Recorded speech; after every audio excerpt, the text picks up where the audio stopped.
Hvala.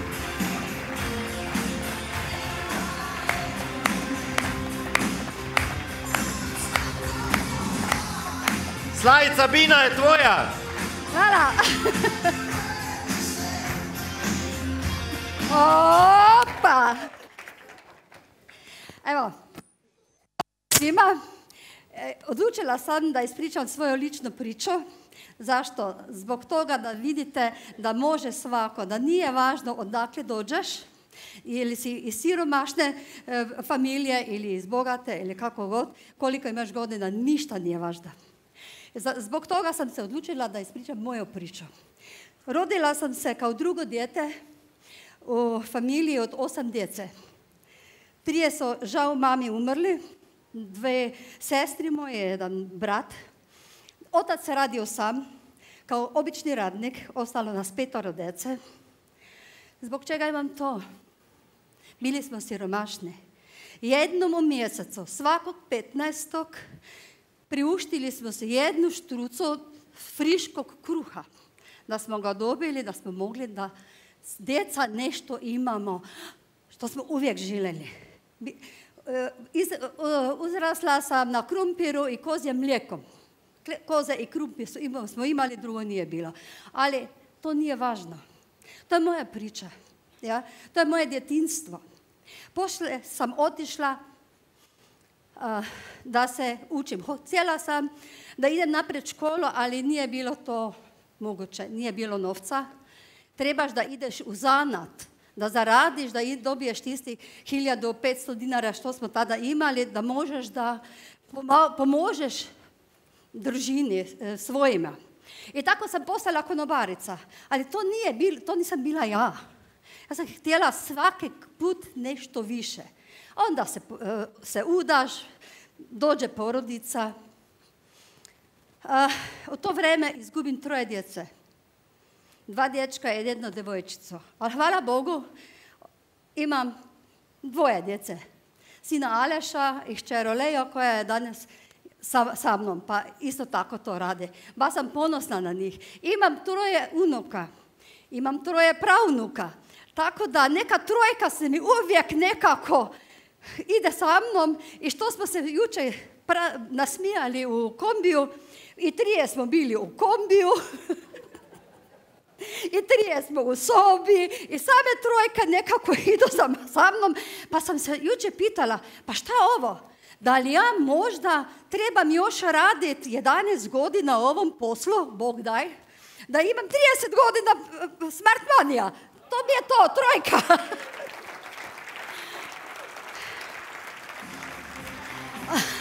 Hvala.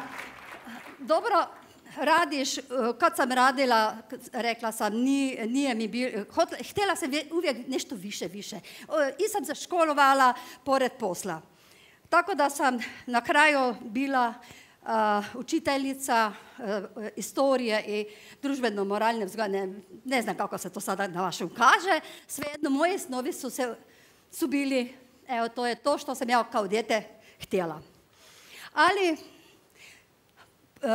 pristanem na poslu u Narodnoj odbrani i tamo odem u penziju. Da, penzija je bila krasna. Mislim krasna, plata je bila krasna. Ali prije da sam išla u penziju, ja uzmem veliki kredit jer treba kuću da se popravi, znaš, sad još imam, onda sam u penziji, neće biti, ali ja zaboravila da će biti penzija jako mala. Meni je svalilo novca. I u godini 2003 dođe k meni mentor, sad ga više nema, ali žao šta je, sa mojom sekom i mi ponude osiguranje. Kao većina ljudi još danas ne vjeruju u osiguranja. Ni ja nisam. Do tada, dok sam išla u penziju, ja nisam imala ni jednog osiguranja. Nisam vjerovala jer sam slušala sve ostalo. Ja vjerujem da je puno ljudi još vani takvih. Ja? Onda, pa i kažem to, nemam novca. Pa sad bi možda se osigurala, ali nemam novca. Onda da počnem da radim. Sve 4. Od mene prestara sam, mucam, nikog ne poznajem, strah me je. Sve što god ste čuli vi od vaših, komu ste ponudili posao, to sam imala ja sa svima 4. Onda mi kaže, pa probajte, nemate ništa da izgubite, možda pa kaže, ja sam pokazala $17,000 meni fali svaki mjesec, ako bi to zaradila. Rekao, onda, dobro, $17,000 vi uzmite, ostalo ja. Pa onda sam rekla, onda probat ću. 22.2.2003. bila sam na prvom seminaru. Onda se je počela bitka. Bitka, zvanja. Trebaš da zoveš. O Bože, kako da ja zovem? Nikako. Verovali ili ne? Uvijek sam prije zvanja, uvijek sam išla na terminiziranje, ali nikada tamo nisam terminizirala, jer nisam mogla, jer se mi tresao glas. I onda odlučim da ja zovem kod kuće. Prije sam počela klicat, zvat, ja sam uzela leoksarin tabletu, da sam se pomirila. Toliko me je bilo strah. Meni je bilo toliko strah, ja nisam mogla da pričam. Ništa, evo, tablete su mi pomogle. Puno puta se meni smijao, ali i tražiš rješenje, je tako? Svako traži svoje rješenje. Onda, taj strah je bio kroz. Onda je bilo treba, sa mentorom ideš na teren, ok, sve, ja si zadam. Ozbiljno, imala sam 10 termina svake nedelje. To je bilo. I uvijek u nedjelju smo imali terminiziranje. Ja sam došla tamo. Uvijek sam došla, ali već sam imala spremne termine. I dođe jedan dan kad me mentor kaže, sad ćeš ti da pričaš. Ti ćeš predstaviti. Znaš, neću. Bio je, neću. Mene je bilo strah, nisam. I da je meni tada neko kazao da će drugi put već stati pred 200 ljudi i pričati, pa ti si budalo, ne veće. Ne bi mu verovala nikada. Evo, danas sam ovdje, drugi put. Sve se može ako se hoće, tako da vam kažem. I da vam ispričam samo to, još, bio je sa mnom direktor na jednom terminu, stojimo pred zgradom, pa kaže meni direktor Marjan Tinavar, Slavice, danas ćeš ti da pokažeš, da govoriš. Ja se naslonim na kola i kažem, onda ne idem unutra. Ili pričaš, ili idemo kući. Meni je svejedno, ja neću. I nisam. Govorio je Marjan. Hvala Bogu, Jani Obranclo, taj termin trebam da vam kažem.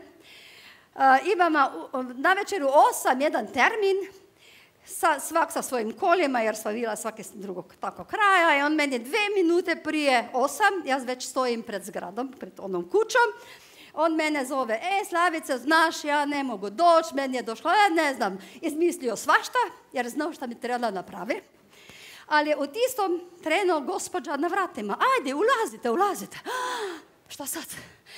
Da znate, ja još danas vidim onaj dugi hodnik što sam išla po njemu. I govorili su sam, pa ne znaju šta moram da pravim, pa ne znaju šta moram da pričam, a oni ništa ne znaju, ja nisam ništa napravila. Znalo se na meni da sam u tremi, da nisam sigurna u sebe. Ali od tada dalje, svaki put išla sam sama. Trebaju da me baci u vodu, možda i od vas koga treba mentor da baci u vodu. Zaplivajte.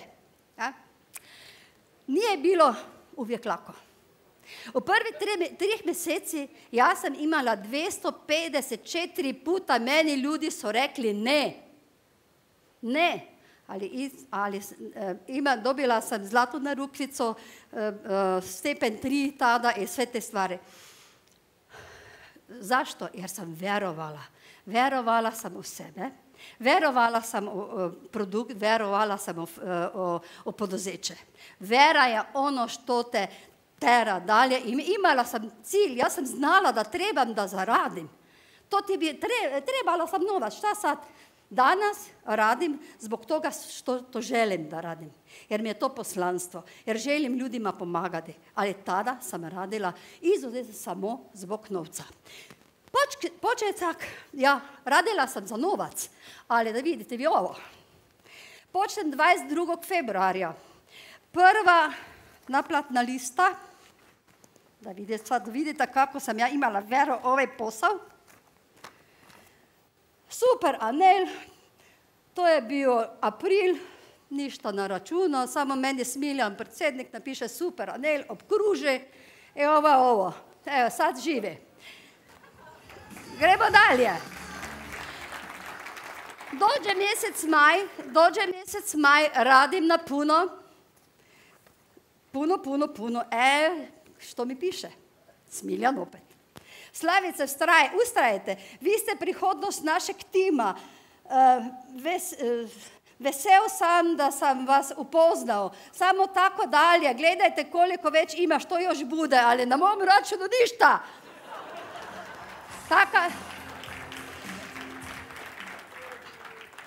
Dođe juni mjesec. Sad sam ja već... Meni muž, pa kada ćeš nešto da zaradiš? Samo hodaš, pa di si, pa šta si, pa... Dobro, imala sam nadok mentora, ali nisam išla zbog njega. Evo mi, juni mjesec, čestitam Slavice, takva plaća, pa tek početak, 133 bodova na obračunu. Bravo, sad tek počne, ponosan sam na vas. Da vam kažem koliko sam dobila. Tada u tolarima, mislim da je tu 4500 i nešto tolara, to je 20 eura i nešto. Sam bila sretna. Tako da to, ali šta je bilo najvažnije? Najvažnije je to da sam vjerovala da će biti, da ću dobiti, da ću zaraditi. Istina je, nije važno koliko imaš godina. Nije važno što si, šta si. Vjeruj u sebe. Napravi si cilj. Sanjaj. Imaj energiju. Trebam, moram, hoću. Znaš, trebaš sam sebe da nekako u guzicu da nabiješ i da ideš dalje. Puno puta mi nije bilo. Nisam bila uvijek ovako, ne?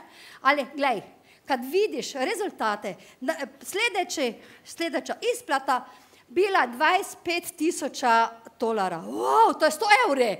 Pa ti si Janor, ja sam bogat. Ja imam sve.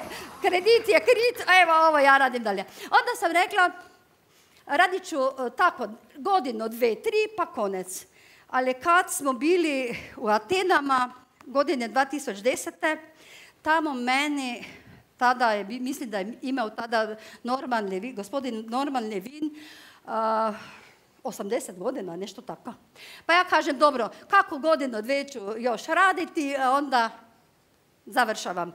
On meni kaže, Slavice, slušajte, do 80 godine trebate da radite, a onda tek možete početi razmišljati da vas nešto negdje boli. Šta sam htjela? Hvala. Još sam ovdje, pa možda ću do 80, ne znam.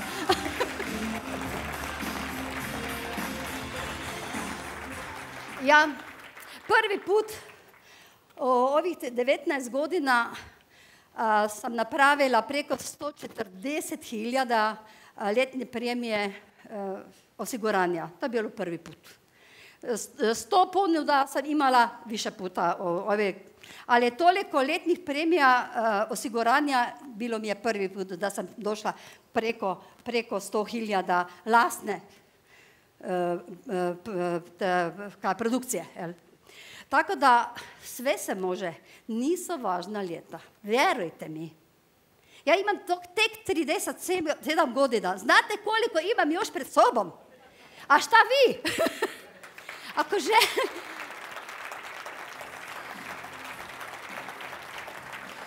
Ako želite da uspete, ustrajajte, imajte veru u sebe, veru u produkt, veru u poduzeće. Samo to je premalo. Trebate imati akciju. Ako nema akcije, nema reakcije. Nema novca, nema ničega. Nema putovanj. Bila sam na svim putovanjima što ih je bilo. Sa mojom penzijom ja bi vidjela još samo Maribor, pa možda još Ptuj i ne znam šta. Tako sam vidjela skoro pola svijeta da nisam potrošila ništa. Opet, još malo je ovdje Egipt Ja sam s vama, koja sa mnom ne znam, ja sam. I vjerujem da ćete biti i neki nove, ne samo mi starih, što smo napravili. Radite na sebi. Ja sam puno zrasla. Ja sam uistinu ovdje zrasla, osobna rast, što je isto tako jako važno. Nije važno samo novac, pa zaradila sam toliko, pa zaslužila sam ovoliko, ali to što si ti sam, da si zrastao, da znaš da tvoja osobna rast ovdje gore. Prije sam bila ovdje. I meni su ljudi kazali, pa šta ćeš ti to radi, pa gledaj koliko se stara, pa ovo, pa ono. Nemojte ih slušati. Slušajte sebe, svoje srce, svoju dušu, radite za sebe, radite za svoju familiju, radite za sve ljudi i svim ljudima pomožite. To će biti vaše poslanstvo.